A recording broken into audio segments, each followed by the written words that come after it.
Good evening, everybody. A very good evening to all of you. बच्चों, we are live with the लक्ष्य gate 2022 batch power system. तो बच्चों यार, power system आपके लिए वापस लेके आ गए हैं और जैसा आप जानते हो प्रोटेक्शन चल रहा है, वन ऑफ द मोस्ट डराने वाला टॉपिक, जिससे कि बच्चा बहुत ज्यादा डरता है, बच्चा घबराता है कि सर कैसे करेंगे, प्रोटेक्शन को कर भी पाएंगे या नहीं कर पाएंगे। उस टॉपिक को हम लोग डील कर रहे हैं सबसे आसान, सबसे सीधे तरीके से, और बच्चे यहां पे एंजॉय कर रहे हैं। तो यार देखो, लास्ट लेक्चर में मैंने आपके लिए क्या किया था, लास्ट लेक्चर में हमने डिस्कस किया था प्रोटेक्शन ऑफ ट्रांसमिशन लाइन।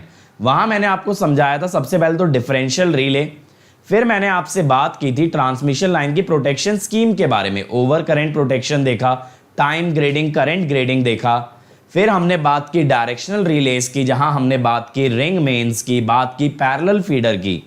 उसके बाद हम मूव ऑन किए डिस्टेंस प्रोटेक्शन पे, वहां हमने देखा 3 जोन डिस्टेंस प्रोटेक्शन। तो आज जो कुछ हिस्सा रह गया था हमारा ट्रांसमिशन लाइन का, दैट इज आपका डिफरेंशियल रिले वाला पार्ट है, जिसको हम लोग पायलट रिलेइंग स्कीम कहते हैं, पायलट रिलेइंग स्कीम कहते हैं। आज वो कवर करेंगे और बात करेंगे ऑल्टरनेटिव प्रोटेक्शन की। तो हो जाइए तैयार यार, एकदम जानदार, शानदार, जबरदस्त लेक्चर के लिए, क्योंकि बहुत ज्यादा मजा आने वाला है, बहुत ज्यादा फन होने वाला है, और बहुत ही अच्छे से आज जो है ना मशीन से रिलेट कर पाओगे, क्योंकि भाई बात ऑल्टरनेटर की है। ऑल्टरनेटर आए और मशीन इन्वॉल्व ना हो, ऐसा तो नामुमकिन है, इसीलिए आज बात करेंगे ऑल्टरनेटर से। ठीक है, चलिए शुरू करते हैं फिर। Let me start by introducing myself. My name is Ankit Goyal. I got AIR 1 twice in GATE in 2014 and 2018. I was awarded President of India Gold Medal in the year 2013 when I graduated from IIT Indore. Till date, I have trained more than 1 lakh students in the online and the offline classes and presently working as a director at an academy for GATE department.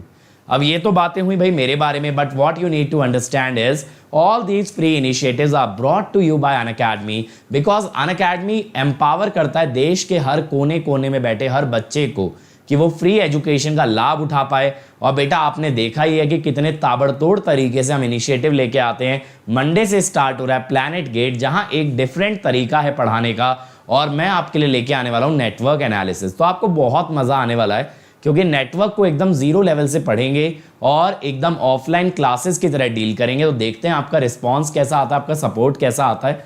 तो that will govern कि आगे क्या क्या initiative आपके लिए आने वाले हैं। लेकिन यार इतना ध्यान रखो कि फ्री इनिशिएटिव सिर्फ यूट्यूब पे नहीं आएंगे, फ्री इनिशिएटिव अनअकैडमी ऐप पे भी आएंगे। तो आपको उसके लिए ऐप डाउनलोड करना पड़ेगा प्ले स्टोर और ऐप स्टोर से, और वहां पे फिर आपको कोड लगाना पड़ेगा, invite code, that is Ankit ESE।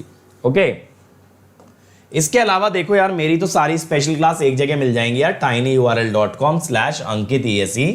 अभी जो है ना, मैं डेली यहाँ पे आपको अपकमिंग में दिखेगा, डेली मैं जो है PYQs करा रहा हूँ नेटवर्क के। तो जब आप लोग नेटवर्क पढ़ने लगोगे या शंकर सर के साथ अगर अभी पढ़ भी रहे हो, तो भी बेटा मेरी PYQ की क्लास में आ सकते हो और PYQs लगा सकते हो। इस साल का मेरा ऑब्जेक्टिव आपको सारे PYQs में सॉल्व कराऊंगा, हर सब्जेक्ट के सॉल्व कराऊंगा, ताकि आपको किसी प्रीवियस ईयर की किताब खरीदने की जरूरत ना पड़े, आप लोग उन वीडियोज के थ्रू सारे PYQ अटेम्प्ट कर पाओ। Other than that my dear, आपके पास है इस चैनल का वीडियो बुक यार, जिसके अंदर इस चैनल के लास्ट ईयर के सारे लेक्चर्स और उनके PDF नोट्स अवेलेबल हैं। तो यार जिस किसी बच्चे को ना फास्ट ट्रैक करके प्रिपरेशन करनी है, वो इस लिंक पे जा सकता है, बट गेट लाइव को अपर केस में डालना, और फिर सारे पुराने लेक्चर्स आप देख सकते हो, क्योंकि बेटा ओल्ड इज गोल्ड। तो पुराने लेक्चर्स में भी बहुत सारा इन्फो, बहुत सारा कंटेंट है। आपको अगर अपने मन का सब्जेक्ट पढ़ना है तो you can cover it from here. अब चाहें तो यार आप आ सकते हैं भाई प्लस पे, क्योंकि प्लस पे क्या है, इंडिया के सभी टॉप एजुकेटर के कॉम्प्रिहेंसिव के साथ क्रैश कोर्स, इसके अलावा कंटेंट के नाम पे daily assignment, weekly quiz, test series और क्वेश्चन बैंक। इनमें अगर रह जाए कहीं डाउट, तो आपका किया जाता है doubt solve. Other than that बेटा आपको क्या मिलता है, आपको एक सब्सक्रिप्शन में मिलते हैं सारे batches, 1 year, 2 year, 3 year, foundation, placement, interview, PSU, AE, सारे बैचेस। और अगर कोई क्लास मिस हो जाए, you can always watch it recorded. अब इसके अलावा एक कदम और आगे जा सकते हो, दैट इज आइकॉनिक। अगर भैया यहां तक सफिशिएंट नहीं लगता, आइकॉनिक में प्लस बेनिफिट्स के साथ मिलेगा एक पर्सनल कोच, जो कि गाइड करेगा कैसे तैयारी करनी है। ये बनवा के देगा यार आपका स्टडी प्लानर कि कहां से क्या कितना पढ़ना है। देन स्टडी बूस्टर सेशन, जहां पे आपका पता चलेगा, टीचर्स आपको मोटिवेट करेंगे। मैं खुद स्टडी बूस्टर सेशन लेता हूं। टेस्ट एनालिसिस, जहां आपकी स्ट्रेंथ वीकनेस बताएंगे। स्टडी मटेरियल, जहां आपको थ्योरी और क्वेश्चन बैंक मिलेगा। इसके अलावा यार एक डेडिकेटेड टीम जो क्लियर करती है आपके सारे डाउट्स। तो अगर आप यहाँ कोड लगाते हो अंकित ESE तो आपको मिलता है इमीडिएट 10% डिस्काउंट और हमारी टीम की गाइडेंस में पढ़ने का मौका। तो देखो, फ्री हो, प्लस हो, आइकॉनिक हो, कहीं भी हो, ये कोड याद रखना, ठीक है भाई। अब बात ये आती है, सर सारा कंटेंट तो यूट्यूब पे दे तो प्लस पे क्यों आना है? बेटा देखो, अगर कोई रिकॉर्डेड GDPD टाइप कोर्स बेच रहा है, उससे ज्यादा कंटेंट यूट्यूब पे है, तो वहां 30-40 हज़ार रुपए मत फूक देना अपने माँ बाप के। अपने माँ बाप को ये भी बता देना कि पापा इतना तो फ्री में ही दे दिया करते हैं, तो इतना आपको फ्री में मिल रहा है। यहाँ कॉम्प्रिहेंसिव भी है और क्रैश कोर्स भी है यूट्यूब पे, ठीक है। क्वेश्चन सीरीज भी है बेटा, सब कुछ है। अगर एक सीरियस एस्पायरेंट तैयारी करना चाहता है ना, यहाँ सब कुछ है। बस यहाँ पे प्रॉब्लम क्या है? प्रॉब्लम इतनी सी है, यहाँ ना नॉइज बहुत ज़्यादा है, यहाँ शोर बहुत ज़्यादा है, यहाँ स्पैमिंग बहुत ज़्यादा है। तो सीरियस एस्पायरेंट अक्सर क्या होता है ना, पैसा तो बचा लेते हैं, लेकिन कहीं ना कहीं अगर कोई बच्चा 50 रैंक ला सकता था तो उसको बाकी दुनिया पीछे खींच के 500 पे ले आती है। वहीं अगर आप प्लस पे आते हो तो आपको मिलता है एक सारे ऐसे स्टूडेंट जो कि बहुत सीरियस है, जिन्होंने मान लिया है अब यार जीवन में कुछ कर दिखाना। और जब ऐसे बच्चों के बीच रहते हो ना, तो आपका मोटिवेशन लेवल नहीं गिरता, क्योंकि जब आपको दिखता है सब लोग इतनी मेहनत कर रहे हैं तो आप ऑटोमेटिकली उनसे ज़्यादा मेहनत करते हो। फिर वहाँ टीचर्स आपको इतना पर्सनली गाइड करते हैं, इंटरेक्ट करते हैं। अब आप ये देखो, आज के सेशन में मुझे पता है स्पैमिंग होने वाली है, तो मुझे चैट ऑफ करनी पड़ गई। प्लस पे ऐसा कोई बच्चा ही नहीं होता जो फालतू बकवास करे, और वहाँ पे आप इतने सीरियस एनवायरनमेंट में पढ़ते हो कि मैं खुद हर बच्चे के एक एक क्वेश्चन का आंसर देता हूँ। और बेटा जब ऐसा होता है तब आपको समझ आता है कि आपकी कितनी केयर की जाती है, कितनी परवाह की जाती है। एक भी बच्चे को लेफ्ट आउट फील नहीं कराया जाता। तो अगर आपको इस तरह के एनवायरनमेंट में और इतने सारे बेनिफिट्स के साथ पढ़ना है, मतलब ये मान लो कि अगर आपका यूट्यूब अर्थ है तो बेटा प्लस जो है ना हमारी गैलेक्सी है। इतना डिफरेंस है दोनों के अंदर। अगर पढ़ना चाहते हो देन कम टू प्लस। ऐसा नहीं है यूट्यूब से पढ़ नहीं सकते, लेकिन बेटा तुम्हें दुनिया पढ़ने नहीं देगी, है ना। क्योंकि समस्या क्या है लोगों को कि ये बच्चे पढ़ कैसे पा रहे हैं फ्री ऑफ कॉस्ट। अब यार देखो, मैं 17 मार्च से लेके आने वाला हूँ एनालॉग इलेक्ट्रॉनिक्स, इसीलिए अगर आपको मेरे से एनालॉग पढ़ना है तो जल्दी से प्लस पे आ जाओ। नेटवर्क निपटाने वाले हैं, फेब एंड आ चुका है, AC एनालिसिस हमारा खत्म हो चुका है, अब हम रेजोनेंस पे आ चुके हैं। थोड़ा सा सिलेबस बचा है, then we will start analog electronics, और एक नए तरीके से, एक नए अंदाज में पढ़ाएंगे, जहां क्वेश्चन ओरिएंटेड होकर पढ़ेंगे और आपसे एनालॉग के सारे न्यूमेरिकल, गारंटी है 100% न्यूमेरिकल बना पाओगे। याद रखना डेट 17 मार्च।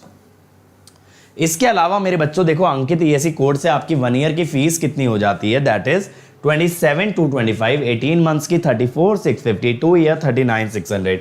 मैं तो बोलता हूँ यार 2 ईयर के लिए जाओ, ताकि पर मंथ कॉस्ट आपकी मिनिमम पड़े और आप इसको बिना किसी इंटरेस्ट के EMI पे ले पाओ। और यहाँ कोई इंटरेस्ट पे नहीं करना पड़ता है, नहीं, एक्चुअल अमाउंट बराबर इंस्टॉलमेंट में आप पे कर सकते हो।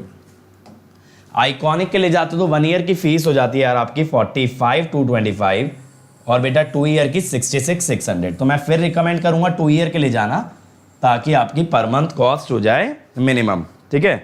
मैं देख रहा हूं डिसलाइक आने स्टार्ट हो चुके हैं, है ना। चलो तो यार शुरू करते हैं। आपको पता है हम लोग शुरू करते हैं आज के विचार से। Half of the knowledge is the ability to say I don't know. यार अब आपको लगता होगा कि सर आपको तो सब कुछ आता होगा, सर आप तो सारे क्वेश्चन का आंसर जानते होंगे। यार मैं आपको सच्ची बात बताऊं, मैं आपको मन से एक बात सच बताता हूं, मेरे को नॉलेज आप लोगों से ज़्यादा है डेफिनेटली, लेकिन मैं ये बोलूं मुझे पूरा पावर सिस्टम आता है, मुझे एक एक टॉपिक इतनी गहराई में पता है, नहीं बेटा। मैं पिछले 7 साल से टीचिंग कर रहा हूँ और 7 साल से टीचिंग के साथ साथ सीख रहा हूँ। किससे सीख रहा हूँ? आप लोगों से। आप लोग यहाँ पे ना गुरु बन जाते हो, क्योंकि यार जब आप एक क्रॉस क्वेश्चन करते हो ना बेटा, तो मैं भले ही उस समय जवाब ना दे पाऊँ, लेकिन कहीं ना कहीं मेरे अंदर ये प्रॉब्लम आ जाती है कि यार मैं ना सोचने पे मजबूर हो जाता हूँ। अगर बच्चे ने ये पूछा कि ये कैसे हुआ या ये कैसे होगा, तो मैं सोचता हूँ, और फिर मैं सोचता हूँ, कहीं से देखता हूँ, रीड करता हूँ, इंटरनेट पे गूगल करता हूँ, तो then I come up with certain more concepts. जब आपने अगर मेरे मशीन के लेक्चर देखे होंगे तो आपने ये देखा होगा बेटा, आपको हार्मोनिक्स उस लेवल पे कोई नहीं पढ़ा सकता जिस लेवल पे मैंने मशीन के वीडियोज़ में पढ़ाया है, ठीक है। और एक अमेजिंग बात पता है क्या है, कि वो वीडियो सारे पेड थे जो आपको फ्री दिए गए हैं ना। उस कोर्स की कीमत थी 40,000, जो मशीन्स के लेक्चर मिले हैं, डिजिटल के लेक्चर मिले हैं, इसीलिए वो इतना ऑसम कंटेंट है। हमने सबसे पहले क्या किया, जब अनअकैडमी से हम जुड़े, हमने सबसे पहले क्या किया कि बच्चों को यार जितना कंटेंट हमने पेड बनाया ना, सब फ्री में दे डालो। अब जब अनअकैडमी हमारे पीछे खड़ा है, अलाउ कर रहा है फ्री पढ़ाने के लिए, तो हम पेड कंटेंट का करेंगे क्या? बच्चों में बांट दो यार, किसी का तो भला होगा।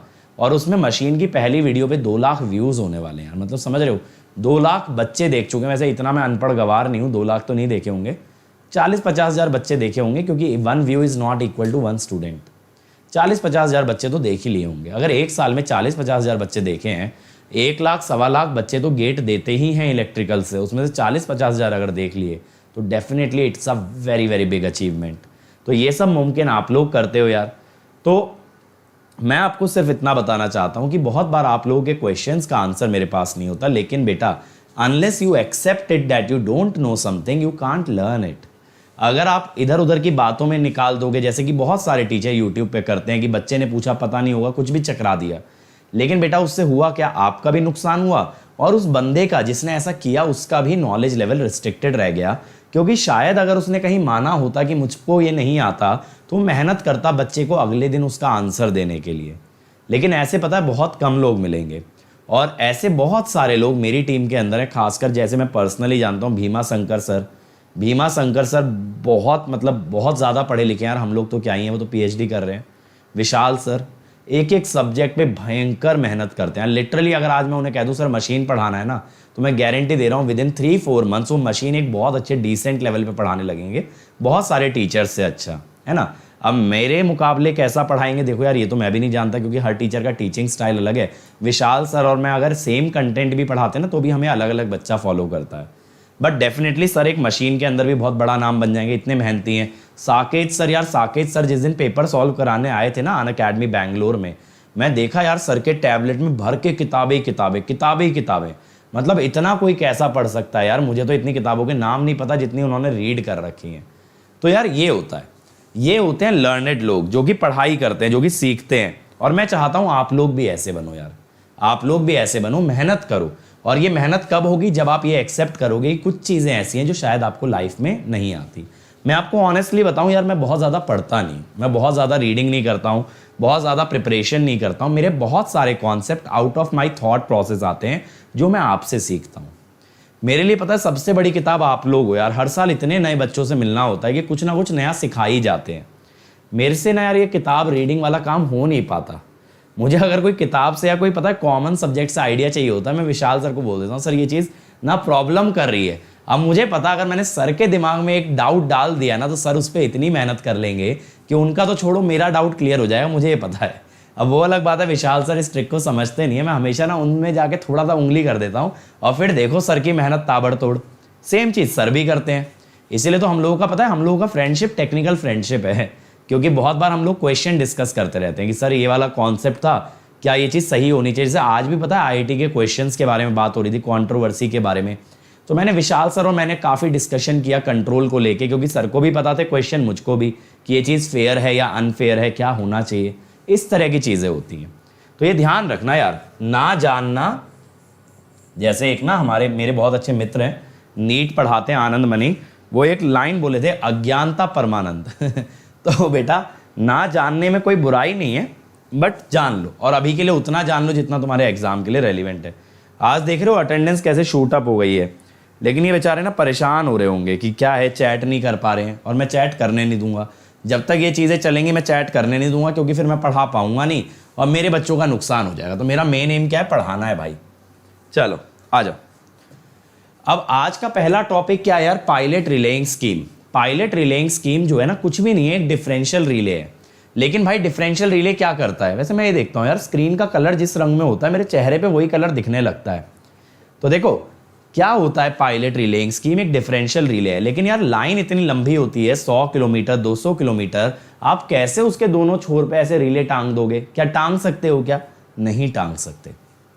इसीलिए बेटा अगर दो एंड के इंफॉर्मेशन को कभी भी कंपेयर करना है, आपको ये देखना है क्या दोनों छोर पे करंट बराबर है या नहीं, अनइक्वल है, इक्वल है। ये सब चीजें अगर आपको जज करनी है तो आपको एक एंड से दूसरे एंड पे इंफॉर्मेशन को भेजना पड़ेगा। क्या करना पड़ेगा? इंफॉर्मेशन को भेजना पड़ेगा।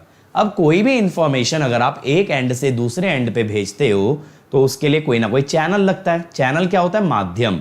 जैसे मेरे मोबाइल का सिग्नल हवा में गया तो एयर इज अ चैनल, मेरे लैंडलाइन का सिग्नल वायर में गया तो वायर इज अ चैनल। तो किसी माध्यम से भेजोगे, उस माध्यम को यहां कहते हैं पायलट। पायलट वो नहीं है जो हवाई जहाज उड़ा रहा है, पायलट वो माध्यम है जिससे कि हमारा इंफॉर्मेशन एक छोर से दूसरे छोर जाता है। तो basically we are using differential relay at both end of the line, but both end are separated by such a large distance we can not have a single relay connected between the two ends. So what do we do? We relay the information from one end to the other end and then compare and then decide whether the relay will operate or not।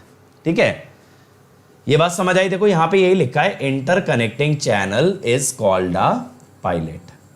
मैं पता है आपको ऐसे क्यों पढ़ा देता हूं, ये सब क्यों लिख के ले आता हूं? ये सब बेटा इसलिए लिख के ले आता हूं आप लोगों के लिए कि जो है आप लोगों को मैं समझाने पे ज्यादा ध्यान दे पाऊं। नोट्स आपके बने बनाए हैं, सही है?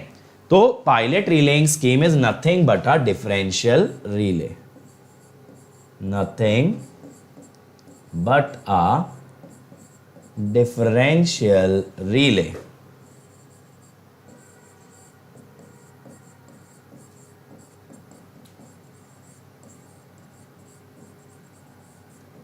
ठीक है, डिफरेंशियल रिले है भाई।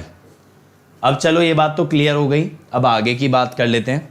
अब इसके अंदर ना यार देखो, हम दो स्कीम्स पे बात करते हैं। इसके अंदर डिफरेंशियल रिले के अंदर या पायलट रिलेइंग स्कीम के अंदर हम दो स्कीम्स पे बात करते हैं। कौन कौन सी स्कीम पे बात करते हैं यार? एक तो ट्रांसले और एक बेटा कैरियर करंट फेज कंपैरिजन। वैसे तुमने एक चीज नोटिस करी सभी बालिकाओं ने भी, कि लोगों के पास टाइम नहीं है गेट का पेपर डिस्कस करने का कि क्या गलतियां हैं की में क्या नहीं है, लेकिन इधर उधर की बातें करने का टाइम सबके पास है। और अब आईएन वाले बच्चे सोच रहे होंगे सर आपने हमारा पेपर तो डिस्कस नहीं कराया, लगातार बोल भी रहे थे। यार देखो पिछली बार आईएन का पेपर जब सॉल्व कराया था ना, मात्र 10 बच्चे आए थे। अब यार इतना डिमोटिवेटिंग हो जाता, मतलब 4.5 घंटे के सेशन में सिर्फ 10 बच्चे बैठे थे। कम से कम यार फैलाया तो करो, अगर इनिशिएटिव लाते हैं। हमारा मोटिवेशन कहाँ से बनेगा यार? तो मैं इन दोनों स्कीम पे आपसे बात करने वाला हूँ, ट्रांसले और career current face comparison. Sir ये ट्रांसले स्कीम क्या होती है? ट्रांसले स्कीम बेटा एक ऐसी स्कीम होती है, ध्यान से सुनते जाना, ये नोट्स आपके बने हुए हैं, आपको देखने की जरूरत नहीं है इसको। ट्रांसले स्कीम एक ऐसी स्कीम होती है जिसमें लाइन के दोनों छोर पे ना इंडक्शन डिस्क रिले लगता है। कौन सा रिले लगता है? Induction disc relay. और उसमें भी कौन सी कंस्ट्रक्शन का यूज करते हैं? Watt hour meter. Watt hour meter माने एनर्जी मीटर वाली कंस्ट्रक्शन, जो मैंने बताया था ना, 2 मैग्नेट होते हैं, एक यू शेप होता है, एक ई शेप होता है। अब यहां पे हमें करना क्या होता है, मैं आपको डायग्राम से समझाता हूं। देखो ये सब चीजें लिखी रहने दो। देखो ये रहा डायग्राम। तो यहां पे क्या है, देखो ये बीच में ट्रांसमिशन लाइन है, 3 ट्रांसमिशन लाइन जा रही हैं आर वाई बी। अब इस पे 3 करंट ट्रांसफॉर्मर लगा लिए, 3 करंट ट्रांसफॉर्मर लगा दिए। इन तीनों का जो करंट आएगा, देखो लाइन का जो करंट बनेगा वो बनेगा प्राइमरी।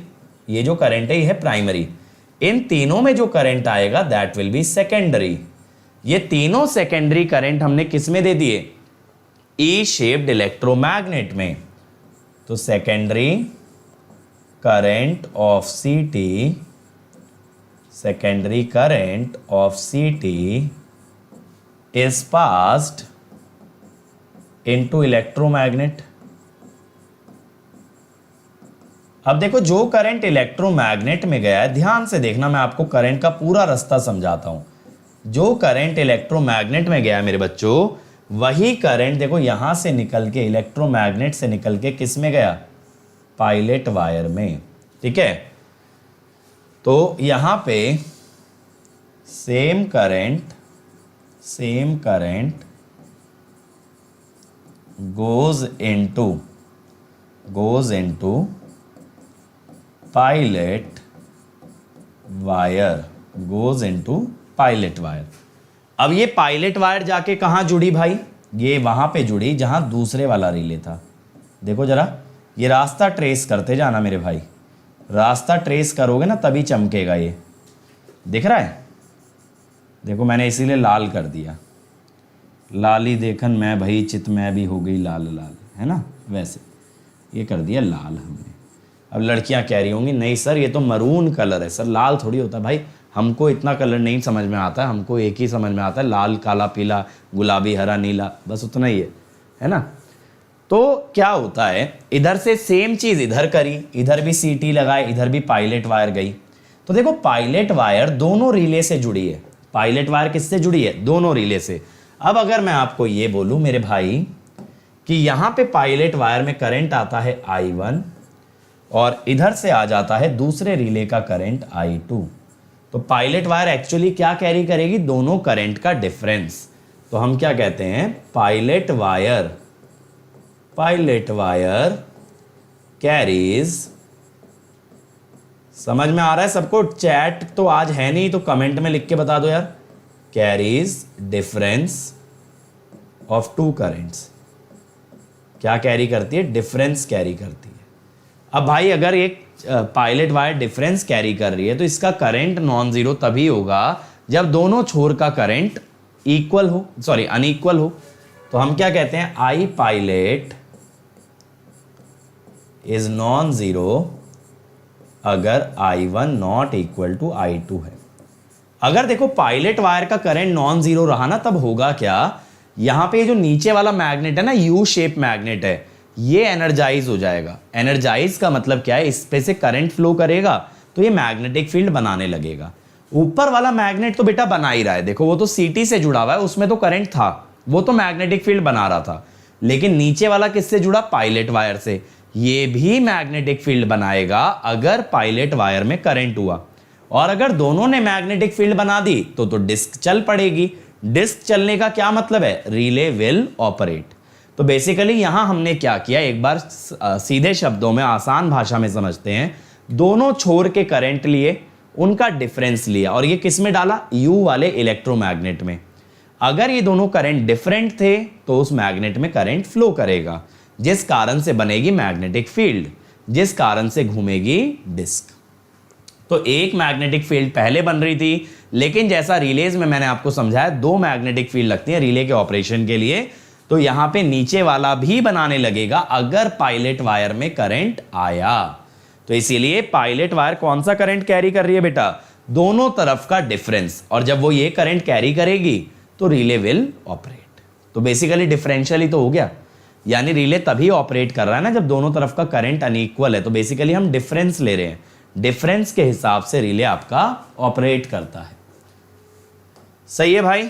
चलो, तो ये सारी चीजें यहां लिखी हुई हैं, आपको लिखने की कुछ जरूरत नहीं है। अब अगला आता है यार कैरियर करंट फेज कंपैरिजन। अब हम ये कहते हैं मेरे भाई कि अगर लाइन लंबी हो गई तो पायलट वायर की जो लेंथ है वो तो लाइन के बराबर ही होगी ना भाई। जितनी लंबी लाइन जा रही है उतना लंबा पैरेलली दो तारें आपको लगानी पड़ेंगी। अब खुद सोच के देखो यार, खर्चा बढ़ा कि नहीं बढ़ा? खर्चा बढ़ गया ना, दो एक्स्ट्रा वायर डल रही हैं, दो एक्स्ट्रा वायर आपकी पैरेलली डल रही हैं। अब इसी कारण से हम जाते हैं कैरियर करंट फेज कंपैरिजन। इसको ना आप लोग एक नाम से सुने होगे, पावर इंजीनियर्स हो यार, इलेक्ट्रिकल इंजीनियर्स हो, जानते होगे, पावर लाइन कम्युनिकेशन। सर ये क्या होता है? कुछ बच्चे सोच रहे होंगे सर हम तो थर्ड ईयर में है, सर हमने नहीं सुना सेकंड ईयर में। बेटा पावर लाइन कम्युनिकेशन का मतलब जो पावर वाली ट्रांसमिशन लाइन है, अगर वही कम्युनिकेशन के काम में आती है तो that is called as power line communication. तो यही चीज कैरियर करंट फेज कंपैरिजन है। अब देखो कम्युनिकेशन वाले बच्चों के साथ एक बढ़िया चीज होती है, वो लोग मॉड्यूलेशन पढ़ लेते हैं। अब आपको मैं मॉड्यूलेशन का बेसिक आइडिया देता हूं यार। पावर लाइन जो है ना, उसमें एक तो वैल्यू 50 हर्ट्ज वाले करंट की है, एक 50 हर्ट्ज वाला करंट आसानी से फ्लो कर रहा है। अब मेरे भाई मुझे एक छोर से दूसरे छोर इंफॉर्मेशन भी भेजनी है, तभी तो डिफरेंशियल रिले काम करेगा। अब वो इंफॉर्मेशन मैं चाहूं तो पायलट वायर से भेज दूं, जो कि हमने ट्रांसलेट स्कीम में देखा, या दूसरा तरीका है वो इंफॉर्मेशन पावर लाइन पे ही भेजूं। मैं जब ये बोलूंगा, जैसे कई बार घर पे मम्मी ने बोला होगा ना, अरे तू जा रहा है ये सामान लेता जा, अरे भाई स्कूल से और कॉलेज से घर आ रहा है जरा सब्जी लेता आई। सेम चीज, अगर वायर जा ही रही है एक छोर से दूसरे छोर तो उसी पे ना इंफॉर्मेशन भेज दें, काहे के लिए खर्चा करना। अच्छा सर ऐसे कैसे? ऐसे कैसे सर? मिक्स नहीं हो जाएंगी 50 हर्ट्ज वाली और इंफॉर्मेशन? नहीं बेटा, मिक्स नहीं होंगी। कैसे? हम जो कम्युनिकेशन वाला सिग्नल भेजेंगे ना वो हाई फ्रीक्वेंसी पे भेजेंगे। अब रिसीविंग एंड पे आप क्या करो, दोनों को अलग अलग कर लो। 50 हर्ट्ज वाले को कहो भाई तू आगे चल, लोड तक पहुंच, और जो कम्युनिकेशन वाला था उसे बाहर निकाल लिया, तू इधर आ, तू इधर आ, तुझे देखूंगा पहले। तो ऐसा करके ना उसको अलग निकाल लिया। समझ रहे हो? ऐसा बोलता नहीं है receiving end, just for analogy. तो बेटा ये होता है career current phase comparison. Sir यहां फेज कंपैरिजन क्यों बोला? पहले एक एक वर्ड समझते हैं। कैरियर क्यों बोला? मैंने बोला आपको जो कम्युनिकेशन वाला सिग्नल जाएगा वो हाई फ्रीक्वेंसी पे जाएगा।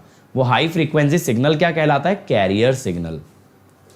तो हम बोलते हैं high frequency signal used to convey information is called carrier signal, is called carrier signal। ठीक है, उसको कैरियर सिग्नल बोला जाता है। अब सर चलो ठीक है, कैरियर भी हुआ, करंट भी हुआ, फेज कंपैरिजन। तो बेटा यहां पे ना एक्चुअल में दोनों छोर के करंट को कंपेयर नहीं करते ट्रांसले की तरह, यहां उनके फेज को कंपेयर करते हैं। देखो अगर एक करंट नॉर्मली लाइन में फ्लो करता जा रहा है तो इसके फेज में चेंज आएगा, ये पक्का है, लेकिन वो चेंज बहुत कम होता है, 2 डिग्री 3 डिग्री 4 डिग्री। ऐसा नहीं होगा ना बेटा 30 से -30 बन जाए, ऐसा तो नहीं हो सकता 60 डिग्री का चेंज आ जाए।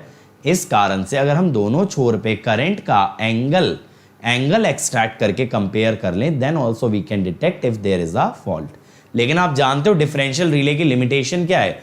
डिफरेंशियल रिले दोनों छोर के बीच में होने वाले फॉल्ट को डिटेक्ट करता है। छोर के बाहर अगर फॉल्ट गया तो इट कैन नॉट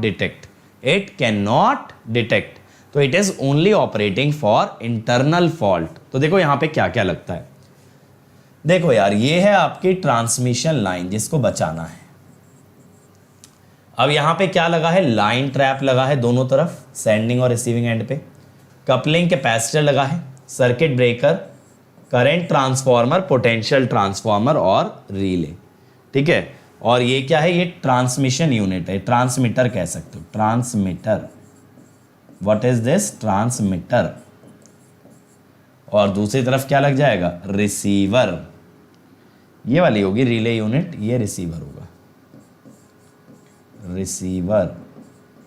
भाई सिग्नल ऐड करना है और निकालना भी तो है, एक्सट्रैक्ट भी तो करना है। सर ये लाइन ट्रैप क्या होता है? देखें यार हमने डेफिनेशन दी है या नहीं? अभी नहीं दी है। चलो एक काम करता हूँ, मैं आप लोगों के लिए ना एक स्लाइड ऐड कर लेता हूँ, वरना फिर ये सारी चीज़ें आपकी मिस हो जाएंगी। ठीक है, चलो मेरे बच्चों, अब बात है सर ये लाइन ट्रैप क्या होता है। चलो ये मैं आपको समझाता हूँ यार।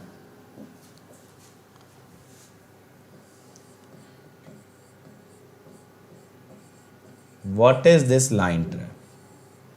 क्या होता है ना यार, देखो जब लाइन के एक हिस्से को प्रोटेक्ट कर रहे हो तो कम्युनिकेशन सिग्नल सिर्फ उसी हिस्से में रहने वाला है, उसके बाहर कम्युनिकेशन सिग्नल नहीं जाएगा। लेकिन पावर सिग्नल को पूरी लाइन में बहना है, पूरी लाइन में आगे तक जाना है पावर सिग्नल को। तो लाइन ट्रैप एक ऐसा इक्विपमेंट, एक ऐसा एलसी ऑसिलेटर लगा देते हैं जो कम्युनिकेशन वाले सिग्नल को रोक लेता है, लेकिन पावर यानी 50 हर्ट्ज वाले सिग्नल को आगे जाने देता है। तो हम लोग यहां पे क्या कहते हैं? It offers high impedance, it offers high impedance to power signal but sorry not to power signal, उल्टा लिख दिया, टू कम्युनिकेशन सिग्नल या to high frequency signal. Okay, but offers low impedance to power signal.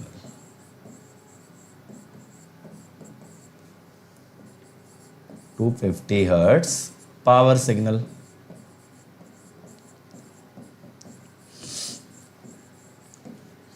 ठीक है, लो impedance offer करता है power वाले को। समझ में आया ना? पावर सिग्नल को भाई सोर्स से लोड तक पहुंचना है, लेकिन कम्युनिकेशन वाले को सिर्फ उतने रीजन में रहना है जितने को मैं प्रोटेक्ट करना चाहता हूं।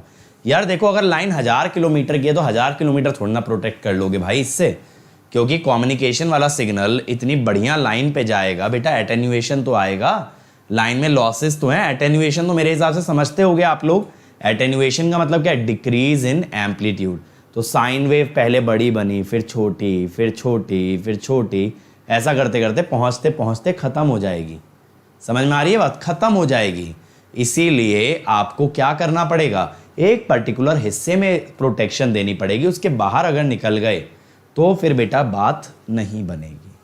इसीलिए आप इस कम्युनिकेशन सिग्नल को रोक लो कि आगे वाले हिस्से में ना जाने पाए, आगे वाले हिस्से की प्रोटेक्शन अलग करेंगे, यानी उसका ट्रांसमीटर अलग, उसका रिसीवर अलग। ये वाला सिग्नल अगर उसमें भिड़ गया जाके तो ये उसके सिग्नल को भी खराब कर देगा, तो उसके सिग्नल को अलग जाने दो, इसको अलग रहने दो, ठीक है। अब एक और डिवाइस थी वहां पे, कपलिंग कैपेसिटर। सर ये कपलिंग कैपेसिटर क्या है? देखो यार मैं आपको बताता हूं क्या होता है। हाई फ्रीक्वेंसी पे अगर बात करो, हाई फ्रीक्वेंसी पे अगर आप XC निकालोगे 1/ωc तो ये शॉर्ट हो जाएगा, यानी कपलिंग कैपेसिटर हाई फ्रीक्वेंसी वाले सिग्नल के लिए शॉर्ट सर्किट का काम करता है।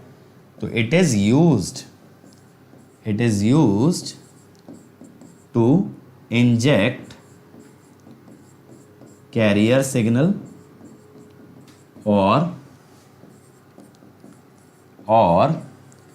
to extract it from line। तो ये सेंडिंग और रिसीविंग दोनों एंड पे लगता है, एक जगह सिग्नल को लाइन पे डालने के लिए, एक जगह सिग्नल को लाइन से निकालने के लिए। एक बार दिखा देता हूं, देखो ये अगर शॉर्ट सर्किट हो गया तो यहां पे जो भी आपने सिग्नल लगाया है वो लाइन पे चला गया, और यहां पे जो भी सिग्नल है वो लाइन से बाहर आ गया। समझ में आया? इसीलिए कपलिंग कैपेसिटर शॉर्ट हो जाता है हाई फ्रीक्वेंसी में। तो इसका काम क्या है? टू इंजेक्ट द सिग्नल और टू एक्सट्रैक्ट द सिग्नल। बात क्लियर हो रही है? तो समझ आया क्या है? ट्रांसमीटर हाई फ्रीक्वेंसी सिग्नल को कपलिंग कैपेसिटर की मदद से लाइन पे डालेगा, फिर कपलिंग कैपेसिटर इस सिग्नल को निकाल के रिसीवर में डालेगा, और लाइन ट्रैप ये कोशिश करेगा कि कम्युनिकेशन वाला सिग्नल बस इसी हिस्से में रहे, इसके बाहर ना जाए। इस पे ये वर्क करेगा। ये बात क्लियर हुई? तो ये दो इक्विपमेंट का नाम याद रख के जाना, और ये ध्यान रखना यहां फेज का कंपैरिजन होता है, ना कि पूरे करंट का। समझ आया कि नहीं आया यार? जल्दी से बता दो यार, ठीक है। आज तो आप लोग क्या ही बता पाओगे, बट चलो कोई बात नहीं, दिस इज ऑल्सो नेसेसरी। मेरे को तो यार पता है बड़ा मजा आ रहा है इस तरह से पढ़ाने में। सोच रहा हूँ कि चैटिंग को क्या परमानेंटली ऑफ कर दें क्या यूट्यूब पे सभ्यता आ जाएगी। चलो अब आते हैं आज के मेन टॉपिक पे, प्रोटेक्शन ऑफ ऑल्टरनेटर। एकदम जी हरा हो गया, ये हरा बैकग्राउंड देख के मुझे बड़ा प्यारा लगता है यार वाला टेम्पलेट, है ना? सुंदर लगता है ना? बढ़िया। अब सबसे पहले आते हैं रोटर प्रोटेक्शन पे। तो आज मैं आप लोगों से बात करूंगा रोटर को कैसे प्रोटेक्ट करना है। अब अच्छा एक चीज समझो, हमने ये चीज बोली थी पहले कि ट्रांसमिशन लाइन में फॉल्ट के सबसे ज्यादा चांसेस होते हैं, है ना? क्योंकि it is expose to the atmosphere, it is expose to that open environment. बेटा सबसे कम चांसेस जनरेटर के होते हैं, because it is the most heavily protected equipment. अब आपने ये देखा होगा देश में यार उन्हीं लोगों को प्रोटेक्शन स्कीम मिलती है, या फिर कहते हैं ना सिक्योरिटी मिलती है, जी सिक्योरिटी फोर्स आपने सुनी होगी, जो बड़े वीआईपी टाइप लोग होते हैं। सेम वे में ना ऑल्टरनेटर वीआईपी है पावर सिस्टम का, बहुत इंपॉर्टेंट पार्ट है। वेरी इंपॉर्टेंट पर्सन नहीं, पार्ट, वेरी इंपॉर्टेंट पार्ट। तो ये वीआईपी है पावर सिस्टम का। अब ये जब वीआईपी है पावर सिस्टम के अंदर, तो भाई इसको प्रोटेक्शन देना बहुत ज़रूरी है, इसको प्रोटेक्शन देना बहुत ज़्यादा ज़रूरी है। तो आपको यहाँ पे ना सबसे ज़्यादा नंबर ऑफ रिलेज लगाने पड़ेंगे ताकि इसके अंदर फॉल्ट ना आए। क्यों ना आए भाई? बहुत महंगा है, ऊपर से एक जनरेटर कई सारी जगहों को, कई सारे एरियाज को पावर अप करता है, तो वहाँ फॉल्ट नहीं आना चाहिए। महंगा भी है और इसके ऊपर जिम्मेदारी भी बहुत है। चलो तो रोटर की बात करेंगे यार। यहां ना दो तरह की स्कीम होती है, रोटर और स्टेटर, दोनों की अलग अलग। पहला है फील्ड ग्राउंड फॉल्ट प्रोटेक्शन। अब ये समझो जो रोटर का फील्ड होता है, सॉरी जनरेटर का जो फील्ड होता है वो कहां होता है? रोटर पे होता है। चाहे सिलेंड्रिकल हो चाहे सेलिएंट पोल हो, जनरेटर की फील्ड वाइंडिंग रोटर पे स्थित होती है, रोटर पे स्थगित होती है, ठीक है भाई। अब इसके अक्रॉस एक डीसी सप्लाई लगती है generally, which is a DC generator. यहां लिखा भी है एक्साइटर। एक्साइटर का काम क्या होता है? एक्साइट करना। एक्साइट वैसे नहीं जैसे अलग अलग चैनल पे बच्चों को कर दिया जाता है। एक्साइट का मतलब फील्ड वाइंडिंग में करंट को फ्लो कराना। एक्साइट करने का मतलब क्या होता है? उसको एनर्जी देना, उसको पावर देना। तो फील्ड वाइंडिंग को जब पावर दी गई तो फील्ड वाइंडिंग फ्लक्स बनाती है, यह है एक्साइटर। अब फील्ड वाइंडिंग में ना यार कहीं से कहीं तक भी ग्राउंडिंग नहीं होती। फील्ड वाइंडिंग के डायरेक्टली दोनों टर्मिनल किससे जुड़ते हैं? डीसी सप्लाई से। यहां किसी प्रकार की किसी रूप में कोई ग्राउंडिंग नहीं देखी जाती।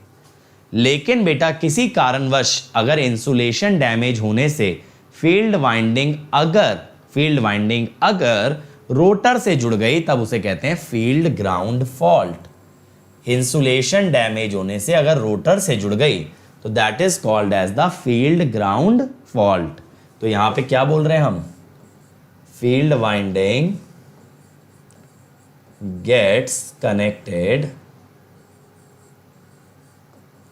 To rotor, gets connected to rotor. तो सर इसमें परेशानी क्या है? बेटा इसके अंदर ऐसी कोई खास परेशानी नहीं है, मुझे क्या किसी को भी परेशानी नहीं होती। लेकिन यहां पे पता है क्या होता है, अगर कुछ फील्ड वाइंडिंग शॉर्ट हो गई, जैसे मान लो मैं एक रोटर बनाता हूं, ठीक है, मान लो यहां पे वाइंडिंग थी। अब अगर इसमें से कुछ टर्न्स आपके शॉर्ट हो गए, मान लो यहां पे कुछ टर्न्स आपके शॉर्ट हो गए, ये क्या आ गया? शॉर्टिंग। तो इनका वोल्टेज तो 0 हो गया, तो इसमें क्या होगा? Due to short total voltage appears across rest of the turns. सही है, बाकी टर्न्स के अक्रॉस आ जाती है। अब भाई अगर बाकी टर्न्स में बट गई सारी वोल्टेज, तो भाई वहां पे डैमेज का खतरा भी तो बढ़ गया। पहले मान लो 100 टर्न थे और 100 वोल्ट थी, तो एक टर्न पे कितनी वोल्टेज थी? 1 वोल्ट। अब ये 100 में से 20 डैमेज हो गए या 20 शॉर्ट सर्किट हो गए, तो 80 टर्न बचे, वोल्टेज बची 100, तो 1.25 हो गई। यानी हर टर्न पे वोल्टेज का स्ट्रेस बिल्डअप हो गया। अगर वोल्टेज बिल्डअप हो गई हर टर्न पे, तो वहां लगी इंसुलेशन भी डैमेज हो सकती है और ये कास्केडिंग इफेक्ट जनरेट कर सकता है।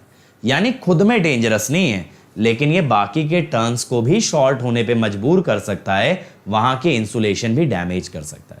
दूसरी बात क्या होती है, जब कुछ फील्ड वाइंडिंग के टर्न्स शॉर्ट हो जाते हैं, ग्राउंड हो जाते हैं, तो जो आपकी मैग्नेटिक फील्ड बनती है ना, वो यूनिफॉर्म नहीं बनती है। Magnetic field becomes non uniform, जिस कारण से रोटर पे लगने वाला टॉर्क भी होता है नॉन यूनिफॉर्म और रोटर का ऑपरेशन होता है वाइब्रेशनल। यानी जितना स्मूथली एकदम गोल गोल घूम रहा था ना, वैसे नहीं घूमेगा, थोड़ा थोड़ा ऐसे शेक करेगा। ठीक है, तो इस तरह का वाइब्रेशन पैदा हो जाता है रोटर के अंदर, इसीलिए ये फॉल्ट खतरनाक है। तो यार देखो, इस फॉल्ट के आने पे डैमेज कुछ भी नहीं हो रहा, यानी सिस्टम या जनरेटर खराब नहीं हो रहा, तो घबराने की जरूरत नहीं है। हमें सिर्फ क्या करना है, ऑपरेटर को अलर्ट करना है कि भाई फील्ड वाइंडिंग ग्राउंड हो गई है, एक बार आप चेक कर लीजिए। अब जब कभी ये जनरेटर बंद करके मेंटेनेंस में डाला जाएगा, तब वो ऑपरेटर इस जनरेटर की फॉल्ट को, इस जनरेटर की परेशानी को दूर कर देगा। समझ में आई कहानी? यहां पे ऑपरेटर को बता दो बस कि भाई फॉल्ट आ गया, देख ले एक बार, अब वो अपने अनुसार उसको मैनेज कर लेगा। देखो मैं आपको दिखाता हूं कैसे ऑपरेशन होता है। देखो मान लो यहां पे जो है ना ग्राउंडिंग आ गई। अब आप ये देखो, ये आ गया क्लोज पाथ। ये क्लोज पाथ आने से यहां पे ना कुछ करंट जाने लगेगा आई, लेकिन ये ना हाई रेजिस्टेंस लगा है। हाई रेजिस्टेंस की वजह से क्या होता है, due to high resistance I is low.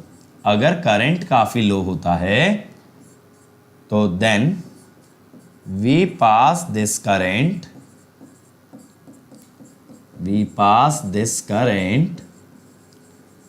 To an alarm. अब अलार्म्स को पास कर दिया तो ऑपरेटर अलर्ट हो जाएगा। आप कहोगे सर ये तो पहले भी जा सकता है। नहीं मेरे भाई, जब तक ये ग्राउंड अवेलेबल नहीं है ना, तब तक इस ग्राउंड और इस ग्राउंड के बीच में क्लोज पाथ नहीं बनेगा। तो ये किसकी वजह से है, this is due to field ground fault. समझ में आया?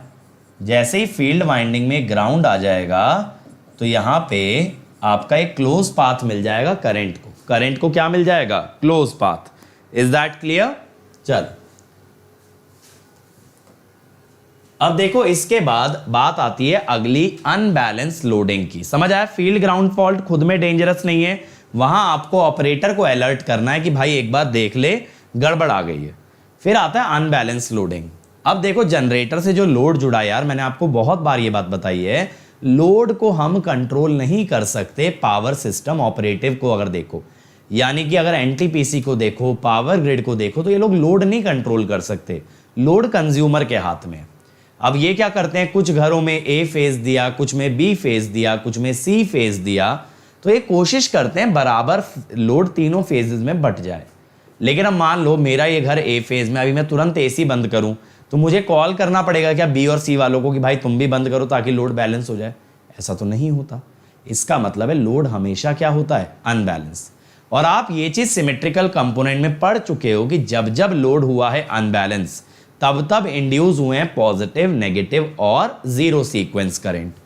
तो यहां पे क्या हो जाता है ना, अनबैलेंस लोडिंग के कारण यहां पे बच्चों आपके आ जाते हैं सिमेट्रिकल कंपोनेंट। क्या आ जाता है, सिमेट्रिकल कंपोनेंट। और ये किस एंड पे आ रहे हैं, स्टेटर पे आ रहे हैं, ठीक है। सिमेट्रिकल कंपोनेंट ये किस साइड आ रहे हैं, स्टेटर पे, ऑफ स्टेटर करंट। अब भाई स्टेटर का जो करंट है वो रोटेटिंग मैग्नेटिक फील्ड बनाता है। अगर पॉजिटिव सीक्वेंस हुआ तो रोटर के पैरेलल बनाएगा, नेगेटिव सीक्वेंस हुआ तो रोटर के एंटी पैरेलल बनाएगा। तो अब यानी ये जो स्टेटर का नेगेटिव सीक्वेंस करंट है ना, ये किस डायरेक्शन में मैग्नेटिक फील्ड बनाएगा, रोटर के अपोजिट। अब मेरे भाई अगर मान लो ये मेरा रोटर है, मैग्नेटिक फील्ड अगर NS से ऐसे घूमी और रोटर हमारा ऐसे घूमा, तो यहां रिलेटिव स्पीड क्या हो गई, 2NS। अब ये जो स्टेटर की मैग्नेटिक फील्ड है ना, ये रोटर के कंडक्टर को काट रही है। अब आप कहोगे सर ये तो पॉजिटिव में भी यही होना चाहिए था, काटती तो पॉजिटिव में भी ना। मेरे भाई पॉजिटिव सीक्वेंस के लिए दोनों NS से सेम दिशा में घूम रहे होते, दोनों NS से सेम दिशा में घूम रहे होते, तो कटिंग का तो फंडा आता ही नहीं। यहां दोनों अपोजिट में घूम रहे हैं, तो अगर यहां पे हमारा रोटर पे हम खड़े हो जाएं तो हमें मैग्नेटिक फील्ड घूमती नजर आएगी 2NS से। तो यानी कि मैग्नेटिक फील्ड बार बार रोटर के कंडक्टर को काटती चली जाएगी, रोटर के कंडक्टर को काटती चली जाएगी, जिस कारण से रोटर के कंडक्टर में क्या इंड्यूस हो जाएगा, EMF। और यहां रिलेटिव स्पीड जब 2NS है तो EMF या करंट जो इंड्यूस होगा that will be double frequency current. अगर NS के मतलब फ्रीक्वेंसी F होती है तो 2NS से क्या होगा, 2F। अब रोटर में ये जो डबल फ्रीक्वेंसी करंट आए, इससे करंट तो बढ़ गया रोटर का, इससे रोटर की हो गई ओवरहीटिंग। क्या हो गई, रोटर की ओवरहीटिंग। अब सर इससे बचा कैसे जाए, सर कोई उपाय बताओ कैसे इससे बचे। तो ये रिले को देखो, ये जो हमने ब्रिज टाइप स्ट्रक्चर बनाया है ना, ये ब्रिज टाइप स्ट्रक्चर कहलाता है नेगेटिव सीक्वेंस फिल्टर। ये क्या करता है, तीनों लाइन के करंट को लेके उसमें से ना नेगेटिव सीक्वेंस करंट निकालता है। क्या निकालता है, नेगेटिव सीक्वेंस करंट। तो मैं यहां लिख देता हूं, negative sequence filter filters out negative sequence current from line and passes to over current relay,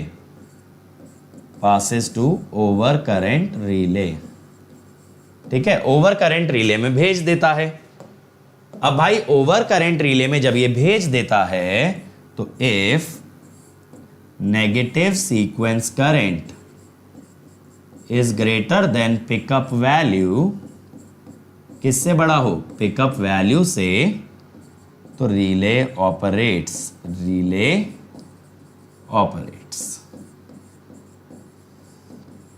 simple है ना फंडा। नेगेटिव सीक्वेंस करंट को चेक कर लो, अगर भाई जरूरत से ज्यादा हो रहा है तो जनरेटर को डिस्कनेक्ट कर दो। अगर थोड़ा बहुत है, देखो थोड़ा बहुत तो हमेशा रहेगा, लोड कभी भी परफेक्टली बैलेंस नहीं हो सकता, थोड़ा बहुत है तो चलने दो। लेकिन ज्यादा जब हो जाए तब बेटा जनरेटर को डिस्कनेक्ट करना पड़ेगा।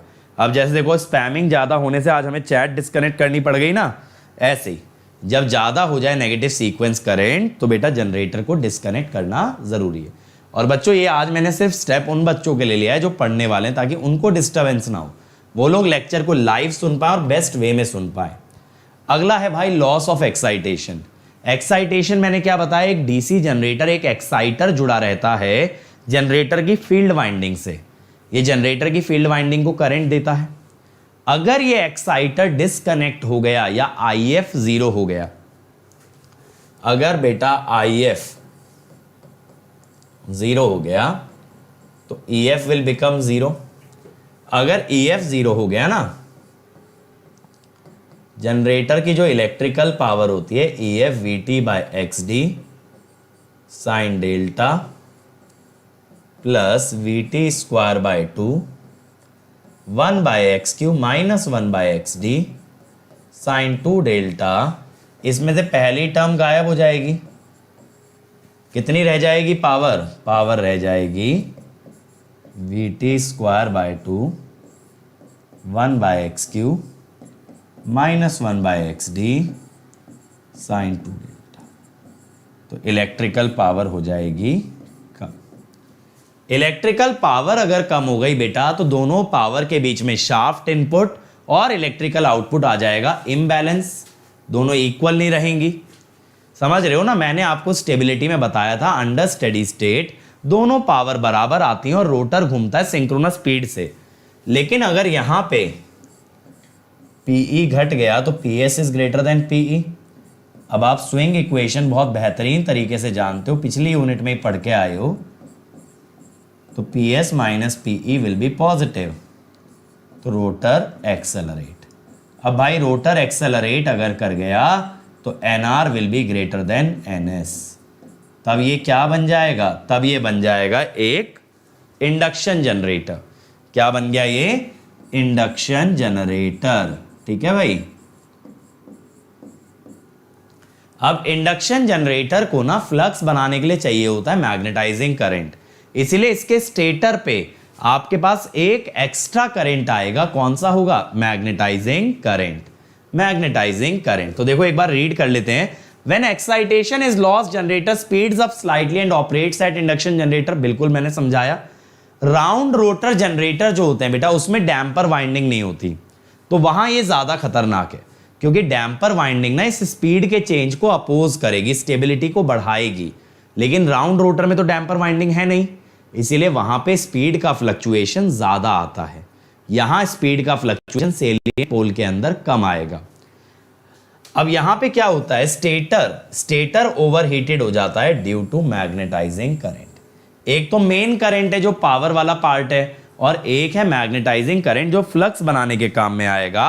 तो इस वजह से रोटर में आ जाती है स्टेटर में आ जाती है ओवरहीटिंग। तो सर यहां पे बचने के लिए क्या करें, बेटा बचने के लिए क्या करते हैं ना, सबसे पहली चीज एक तो फ्रीक्वेंसी देखनी होती है। अगर फ्रीक्वेंसी बढ़ रही है, लोड गिरने से स्पीड बढ़ रही है, फ्रीक्वेंसी बढ़ रही है, तो वो हमें मॉनिटर करनी पड़ेगी एक रिले से, ओवर फ्रीक्वेंसी की फ्रीक्वेंसी ज्यादा तो नहीं जा रही है। दूसरी चीज हमें क्या चेक करनी पड़ेगी, करंट चेक करना पड़ेगा। करंट भी चेक करोगे और टेम्परेचर भी चेक करोगे। तो यहां पे आप क्या यूज कर सकते हो, ओवर करंट भी चेक कर सकते हो,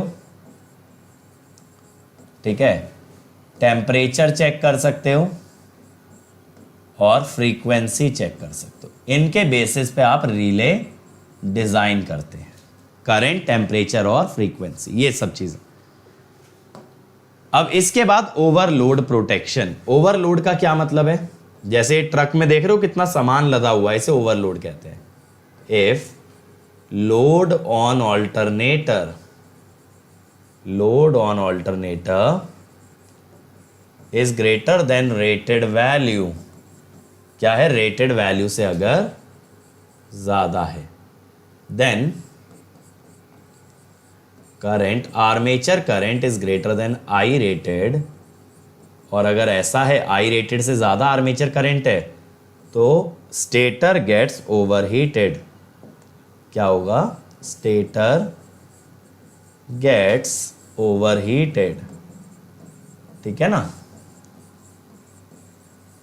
अगेन आपको यहां पे क्या चेक करना पड़ेगा, एक तो ओवर करंट रिले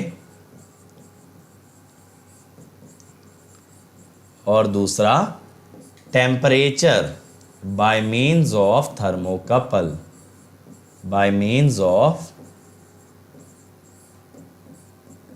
thermocouple, ठीक है, temperature by means of the thermocouple. Over speed, अब यहां पे भी देखो वही है, अगर आपने लोड सडनली हटा दिया तो रोटर के अंदर पावर्स का इम्बैलेंस आएगा, सॉरी मशीन के अंदर। अगर पीई सडनली रिड्यूस होगा तो पीएस माइनस पीई तो पॉजिटिव आएगा, जिस कारण से रोटर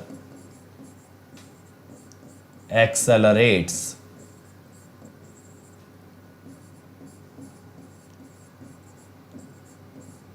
स्पीड इंक्रीजेस। अब बेटा स्पीड अगर बढ़ गई तो इसे कहते हैं ओवर स्पीडिंग, ओवर स्पीडिंग। अब जैसे ही देखो इलेक्ट्रिकल पावर गिरती है ना, साथ साथ आप पीएस को नहीं गिरा सकते। पीएस को गिराने के लिए आपको वॉल्व बंद करना पड़ेगा, पीएस को गिराने के लिए वॉल्व बंद करना पड़ेगा मेरे भाई, to reduce PS close valve, ठीक है। अब बेटा ये एकदम से बंद नहीं हो सकता, क्योंकि जो पानी है, स्टीम आ रहा है, उसका प्रेशर भी तो है जो वॉल्व को ओपन रखेगा। तो मैकेनिकल एंड हाइड्रोलिक इनर्शिया के कारण ये बंद नहीं हो पाता। अब यहां पे आपको क्या करना पड़ता है, आप यहां पे यूज करते हो एक वॉटमीट्रिक रिले। वॉटमीट्रिक रिले का मतलब वॉटमीटर टाइप रिले। वॉटमीटर क्या मेजर करता है, पावर, तो यहां पावर मेजर करते हो। और दूसरा रिले क्या मेजर करता है, steam input, steam input.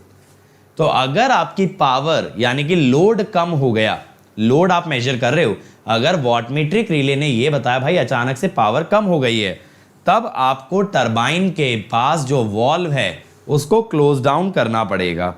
Turbine के पास जो आपका वॉल्व है ना, उसको क्लोज डाउन करना पड़ेगा अगर आपका लोड सडनली कम हो गया, ठीक है। चलो, over voltage protection. Over voltage में क्या होता है देखो,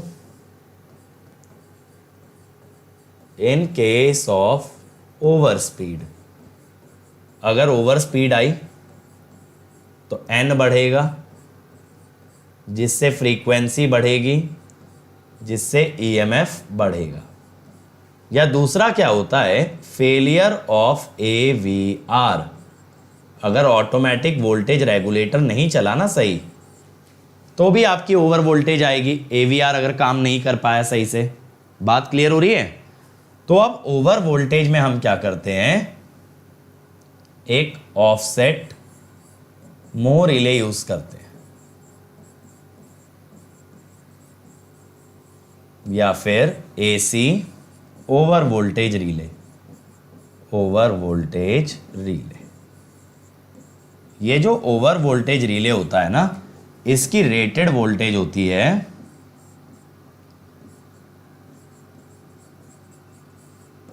110% ऑफ सिस्टम वोल्टेज। और ये ट्रिप कब करता है, ये ट्रिप तब करता है, relay trips if voltage lies between 130% to 150% of system voltage. 130 से 150% में अगर वोल्टेज लाई करती है ना, तब ये रिले ऑपरेट करता है, यानी इतनी ऊपर चली जाए 30 से 50%, तो ये डिस्कनेक्ट कर देगा। सिंपल सिंपल ये चीजें। अब आपका मन में एक क्वेश्चन जरूर आ रहा होगा, सर इस पे सवाल कैसा आता है। बेटा सवाल यहां जो बन सकता है ना, वो सिर्फ मैचिंग टाइप का बन सकता है कि रिले देके ये पूछ ले ये कहां यूज होता है, या मशीन देके ये पूछ ले इसमें कौन कौन से रिले यूज होते हैं। इतना सिंपल सवाल आएगा, समझ रहे हो, इसीलिए जबरदस्ती का नहीं फंसा रहे। Failure of prime mover. अब यार यहां पे देखो, अगर आपका प्राइम मूवर डीकपल्ड हो गया, प्राइम मूवर अगर डीकपल्ड हो गया तो PS will be 0, PS minus PE will be negative, PS minus PE will be negative, del square delta by del t square will be negative, तो rotor decelerates. ठीक है। और दूसरी चीज यहां पे क्या होती है, generator draws current from grid and behaves as motor. Generator ना ग्रिड से करंट लेके मोटर की तरह काम करने लगता है। किसकी तरह काम करने लगता है, मोटर की तरह। तो यहां पे आप क्या लगा सकते हो इससे बचने के लिए, यहां पे आप लगा सकते हो use directional relay, use directional relay. ठीक है, तो यहां आप डायरेक्शनल रिले लगाओ कि अगर मोटर है तो करंट देने की जगह लेगी, और अगर करंट या पावर का फ्लो रिवर्स हुआ है तो directional relay can easily detect it.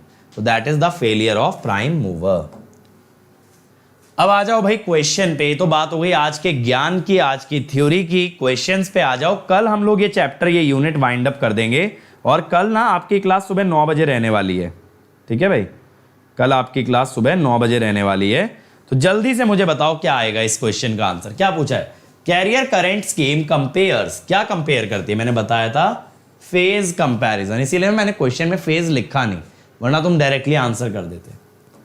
अगला, rotor earth fault can damage rotor of the machine, true या फॉल्स। रोटर बर्बाद हो सकता है, रोटर अर्थ फॉल्ट आपका रोटर डैमेज कर सकता है। मैक्सिमम बच्चों ने गैस कर लिया होगा फॉल्स। ये सिर्फ क्या करता है, ये सिर्फ आपके इंसुलेशन पे इफेक्ट डालता है, रोटर डैमेज नहीं करेगा, इसीलिए इसमें जनरेटर को कभी डिस्कनेक्ट नहीं करना। When prime mover fails, the synchronous generator starts to behave as a synchronous motor। अभी अभी पढ़ के आए हो, ट्रू या फॉल्स। प्राइम मूवर फेल होने के बाद जनरेटर एक मोटर की तरह बिहेव करता है। बहुत ही सही, आंसर विल बी ट्रू। ठीक है, तो बच्चों ये हुई आज के ज्ञान की बात। अब मैं आपको बता रहा हूं यार, 17 मार्च से मैं प्लस पे लेके आ रहा हूं एनालॉग। 17 मार्च से क्या लेके आ रहा हूं, एनालॉग। और अगर आपको पढ़ना है तो आप तुरंत ज्वाइन हो सकते हो। विशाल सर 31 मार्च से लेके आ रहे हैं आपके लिए कंट्रोल। ठीक, इसके अलावा देखो अंकित ईएससी कोड अगर लगाते हो तो 1 ईयर की आपकी फीस हो जाती है 27,225, 18 मंथ्स 34,650, 2 ईयर 39,600। तो मैं तो यही रिकमेंड करूंगा बेटा, 2 ईयर पे जाओ, पर मंथ कॉस्ट मिनिमम, और मल्टीपल एग्जाम क्रैक कर सकते हो। आइकॉनिक पे अगर जाते हो तो अंकित ईएससी कोड लगाने से आपकी 1 ईयर की फीस होगी 45,225, 2 ईयर की होगी 66,600। तो 2 ईयर पे जाओ, per month cost minimum and crack multiple exam. Code याद रखेंगे अंकित ईएससी। और यार ये मेरा अनअकैडमी प्रोफाइल है बच्चों, यहां मुझे आप मैसेज भी कर सकते हो, आप मुझसे चैट कर सकते हो। अगर आपको कोई भी ऐसा इशू है जो आप मुझसे डिस्कस करना चाहो तो कम हियर। और मैं आपको टेलीग्राम चैनल दे दे रहा हूं जहां पे मैं अभी नोट्स अपलोड कर दूंगा अपने सभी लेक्चर्स के। तो यहां जाके नोट्स कलेक्ट कर लेना, अच्छे से रिवाइज करके आना। कल संडे है बट बीच में एक आधी क्लास आपकी मिस हुई है, इसीलिए कल सुबह 9 बजे क्लास ले रहा हूं। ठीक है, so thank you everybody. Like, share और सब्सक्राइब करना ना भूलें यार, ज्यादा से ज्यादा बच्चों तक पहुंचाएं, और बेल आइकन नहीं दबाया तो जरूर दबाएं। Thank you everybody.